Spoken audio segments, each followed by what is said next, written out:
café, del cielo una harina de queso blanco y al sur una montaña de beto y miel.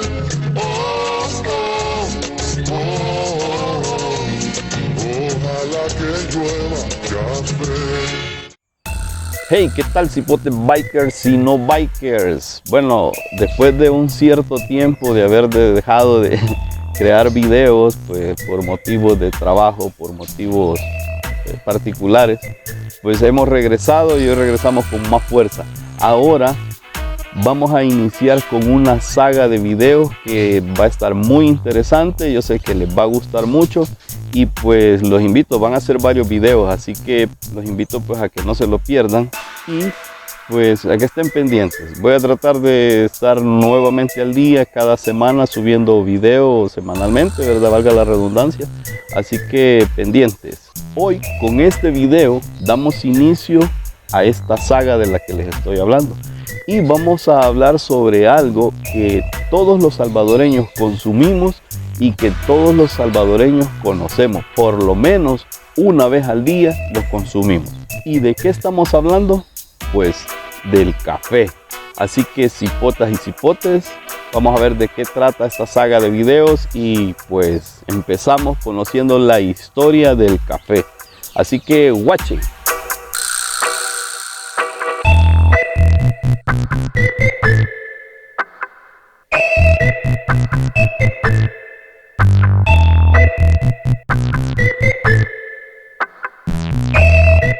En este primer video conoceremos sobre su historia en general, cómo se descubrió, cuándo y dónde, así como algunas cosas que se conocen como mitos y verdades. Y también conoceremos algunos datos curiosos sobre este tan preciado líquido que conocemos, el elixir de la vida, como le dicen algunos, como le mientan.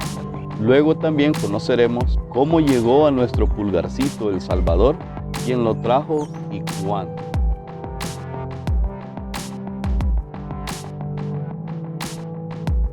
Bueno, comencemos hablando de cómo lo descubrieron. Realmente es bien curioso cómo descubrieron lo que es este grano de oro, que es el café. Se dice que en Etiopía, en la región de Kaffa específicamente, de ahí pues ustedes sabrán el porqué del nombre café de la bebida, de la región de Kaffa. Se dice que ahí pues algunos pastores llevaban a sus ovejas a pastar y descubrieron que las ovejas de repente comían unas bayas rojas. Pues luego de eso ellos veían que las ovejas pues se ponían muy hiperactivas, era bien notable cuando ellas comían de esas bayas rojas. Entonces comenzaron a descubrir que era, o sea, comenzaron a preguntarse qué era eso, o sea, qué contenía esa baya. Y pues es ahí donde comienza un proceso muy largo, muy extenso, para llegar a lo que ahora conocemos como bebida del café.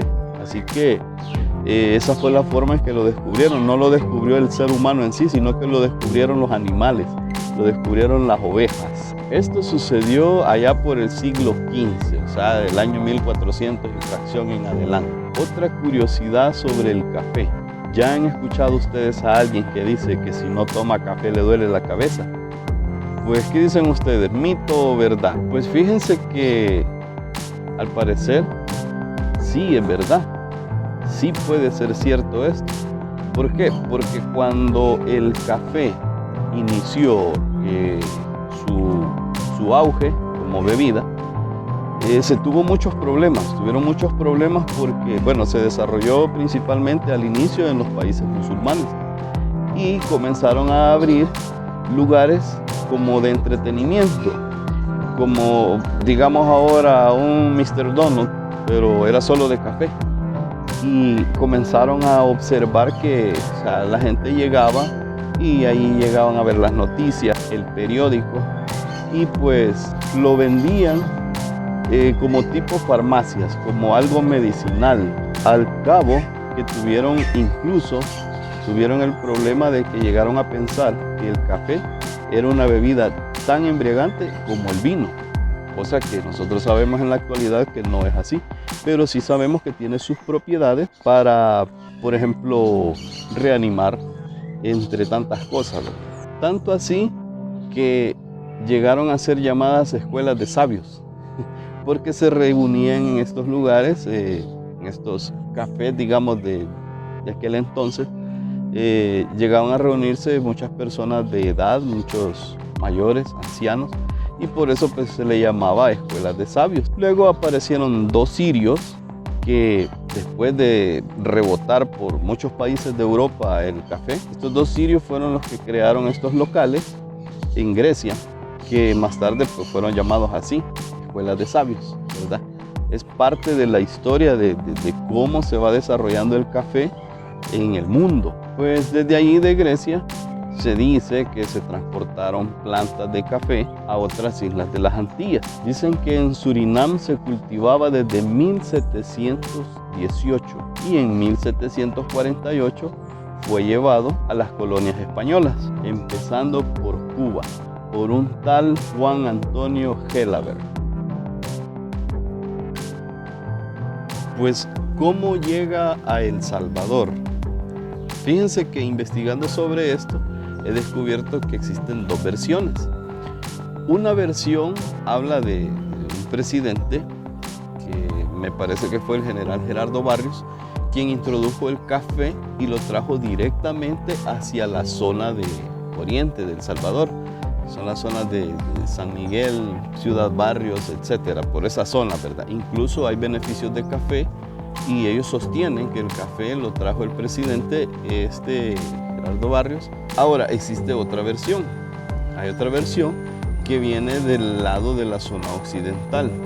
Y si podemos observar a estas alturas, podría ser un poco cierto porque me parece que las zonas más cafetaleras son las zonas occidentales. La zona de Santa Ana, Sonsonate, Huayúa, todas estas zonas son las zonas que tienen más café actualmente, ¿verdad? Entonces, más que todo por la zona que es más fresca, es una zona helada. Entonces, podría ser que entró por el lado de Guatemala. Esas son las dos versiones, pues una de las dos tiene que ser la oficial. Así que los dejo ahí con la tarea para que ustedes lo investiguen más.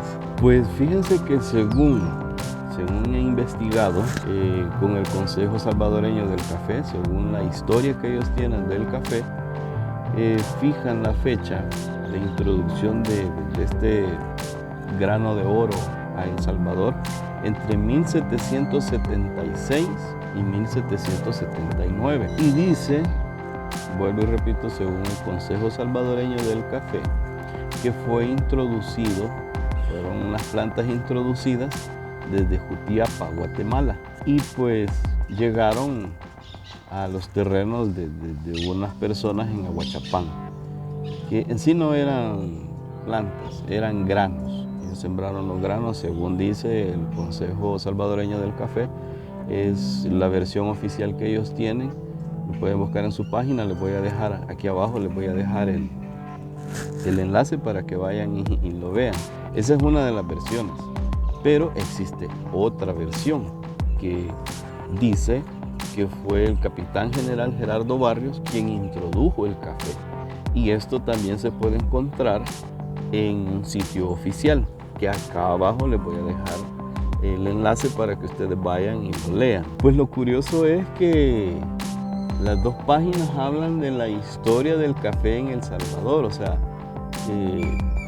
pues una me parece verídica, la versión que viene de Guatemala, porque o sea, es del Consejo Salvadoreño del Café, una institución gubernamental, ¿verdad? Y la otra, pues es bastante sonada, la del capitán general Gerardo Barrios. Muchos sostienen esa versión también. Y dice en esta página, Cafeciba, que de ahí fue donde surgió para otros municipios, al menos que estén hablando de la región oriental. Pero si hablamos de la historia del café en El Salvador, una de las dos tiene que ser la propia. Pueden ser las dos pueden ser ciertas, pero una de las dos tiene que ser la verdadera. Así que pues ahí les dejo la tarea, ustedes investiguen. Como muchos sabrán, el café en nuestro país ha tenido una gran demanda e incluso fue uno de los productos que ayudó mucho a lo que es la economía en el país en años anteriores, años pues muy atrás, ¿verdad? Así que en 1840 da inicio el café en El Salvador como producto de exportación, debido también pues a que en 1849 se dice que se valoró en 690 pesos. Me imagino que el saco, ¿verdad? Porque en aquel entonces pesos y esa cantidad pues era dinero. Se dice que debido a la gran demanda que había de café, porque hay que decir que el café que se exportaba de El Salvador era muy bueno, era muy bien calificado, y pues dado a las tierras altas, porque como algunos sabrán, ¿verdad? El café, entre más altura tiene el suelo, pues el café pues es mejor, es de mejor calidad. Y en aquel entonces pues el café que se exportaba acá, y hasta la fecha, tengo entendido, se exporta un buen café. Pues entonces lo que sucedió fue que vinieron las personas que tenían propiedades y todos los que estaban exportando, vinieron y comenzaron a quitarle sus tierras a los indígenas, a las comunidades pues que ya estaban asentadas acá. Ahí viene otra historia aparte, ya que los mismos que eran productores y exportadores del añil, porque acá en El Salvador lo primero que se exportó fue añil y algodón, pero más que todo era el añil. Pero esa es historia aparte, pero dado que el añil comenzó a decaer en sus exportaciones, porque salieron tintes sintéticos, etc., pues se metieron a lo que era el café. Y como comenzaron a ver que el café era oro, por eso se le llama el grano de oro, pues comenzaron a darse cuenta de eso, que necesitaban más tierras para cosechar lo que era el café. Entonces ahí viene otra historia muy aparte, que pues desencadena al final en 1932 en lo que es pues la matanza, porque eso fue una matanza lo que hicieron a los originarios o a los indígenas.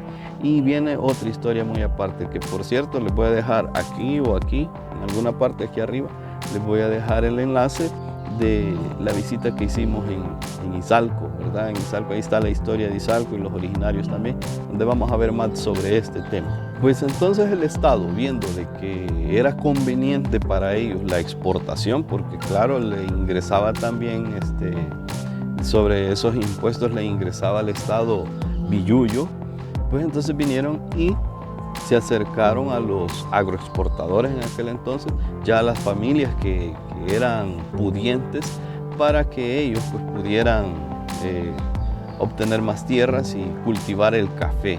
El punto era el café, ya que esta gente pues ya era el sector dominante de la economía en El Salvador. El Estado entonces legalizó prácticas de apropiación de tierras ilegalmente mediante la Ley de Extinción de Ejidos en 1880 y la de Extinción de Comunidades Indígenas en 1881. Todo esto como decimos, con la paja, ¿verdad? De apoyarse en la ley contra la vagancia.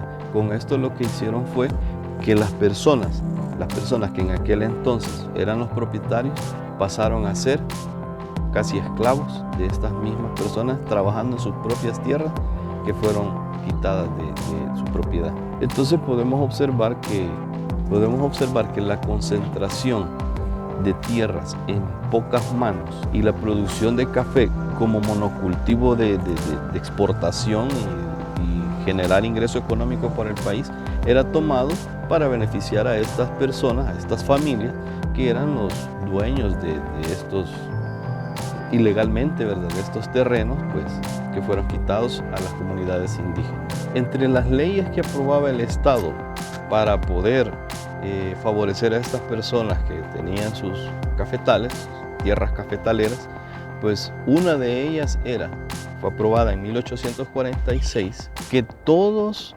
los cafetaleros, todos los agricultores que se dediquen al cultivo del café y tengan su parcela en altitudes superiores a los 5.000 pies de altura sobre el nivel del mar, quedan exceptuados por 10 años de cargos concejiles. Me imagino que eran cargos pues municipales, cargos, porque esa es otra historia aparte también.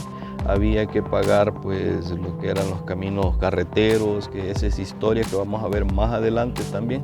Entonces había que pagar ciertos impuestos, los cuales, y había que también pues trabajar, porque muchas veces no era solo dar el dinero, sino que se ponía la mano de obra. Entonces con esta ley ellos quedaban exentos de todas estas cosas. Otra ley que fue aprobada también decía que los operarios o bueno, los campesinos, pues la gente que trabajaba en las fincas cafetaleras quedaban exceptuados por 10 años de servicio militar. Pues para los que no saben, anteriormente el servicio militar era obligatorio. Entonces, o el reclutamiento como le llamaban, ¿verdad? Anteriormente. Entonces, los que trabajaban en fincas tenían que certificar con una carta de su patrono, del dueño de la finca, que él trabajaba en la finca tal, y pues con esa carta esta persona ya no podía ser reclutado, ya estaba exento por 10 años de hacer su servicio militar. Al igual, otra ley decía que el café cosechado pues iba a ser exento de impuestos por 7 años. ¿Cómo la ven de ahí? Entonces, realmente se dio una cuestión así como tipo la fiebre del oro, pero acá fue con el café, ¿verdad? Y pues estuvo involucrado en esto pues también el Estado, ¿verdad? De aquel entonces. Luego pues ya en 1857 comenzamos a ver la expansión del cultivo del café por toda la región occidental del Salvador, ¿verdad? Y de ahí pues, según esta versión que yo investigué, según el Consejo Salvadoreño del Café, de ahí pues pasa a lo que es la zona oriental, San Vicente, Berlín, Zulután, San Miguel. Pues eso es parte de lo que se conoce en lo que es la historia pues desde los inicios del café, ¿verdad? Y cómo llega a nuestro país, cómo llega a El Salvador, todo lo que surgió, ocasionó las revueltas pues, de las comunidades indígenas, que al final pues no eran revueltas, simplemente estaban reclamando su derecho, estaban reclamando su tierra que había sido quitada, pues, ¿verdad? Donde ellos mismos nacieron, donde ellos sembraban para poder subsistir, para poder comer, pues ahora tenían que trabajar por un salario mínimo. Y eso pues conlleva a lo que es la revuelta de 1932, en donde pues las comunidades indígenas o los originarios fueron extintos casi en un 90%. Por eso en nuestro país, El Salvador, lo que son las comunidades indígenas son bien mínimas y se perdió todo lo que es la identidad, nuestros orígenes, todo eso ha quedado en el olvido porque quiso ser tapada así de lleno. Pero como repito, esa es historia aparte. Así que cipotas y cipotes, quieren conocer más del café, en el próximo video vamos a ver cómo se cultiva el café, el proceso que lleva, y así vamos con la saga de videos. Así que les dejo ese adelanto para que no se pierdan los videos que vienen. Así que cipotas y cipotes, con esto llegamos al final de este video y continúen con la saga. Así que ¡jalú!